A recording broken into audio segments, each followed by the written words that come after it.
welcome to What Is It Wednesday. This week's question. This term is defined as a physical event that affects the behavior of an individual. And the answer is stimulus. So in order for me to talk about the term stimulus, I've got to talk about the term environment.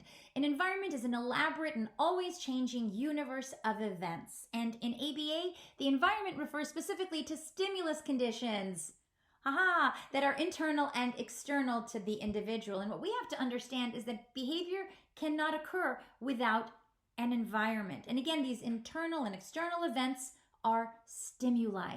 A stimulus is a physical event that affects the behavior of an individual, and this event can be external or internal to that individual. Things like muscle spasms, bright lights, loud noises, another person, a memory, a hunger pang.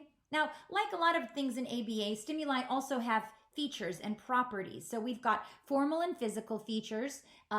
That's what the stimulus looks like. We've got temporal features. This has to do with time-based things like does the stimulus present itself as an antecedent or as a consequence? And of course, functional, something we all know a lot about. And what this refers to is that the stimulus has what kind of effect the stimulus has on the environment or the behavior. So Jack Michael, who we sadly lost recently, said that a stimulus is an energy change that affects an organism through its receptor cells.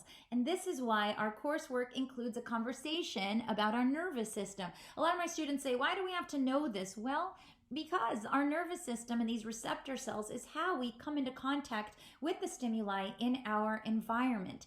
These receptors detect all the environmental changes that occur inside and outside of the human organism, our bodies. There are three specific nervous systems or body symptoms that are impacted by stimuli. The first is proprioceptors, or the proprioceptive nervous system. This is an internal event. This is how we receive stimulation from our joints and tendons, muscles, and this is what we need for balance and posture, being able to move through space. This is probably more, what you've heard it related to is that sort of weird feeling in your gut when an elevator drops too fast, or being on a swing or a roller coaster, car sickness. Then we have Entero Enteroceptors. Now this is also internal events, except this is how we receive stimulation from our organs. So headaches, increased heart rates, hunger pain. And the third is the exteroceptors or exteroceptive nervous system. This is the external process. This is kind of the most popularly referred to in ABA because it has to do with our five senses. And an example would be smelling something, fire, smoke, or tasting something like barbecue, or hearing a song, seeing a sunset.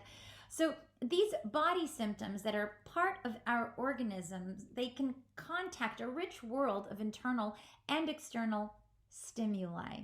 Anyway, I hope that helps, and I'll see you guys next time.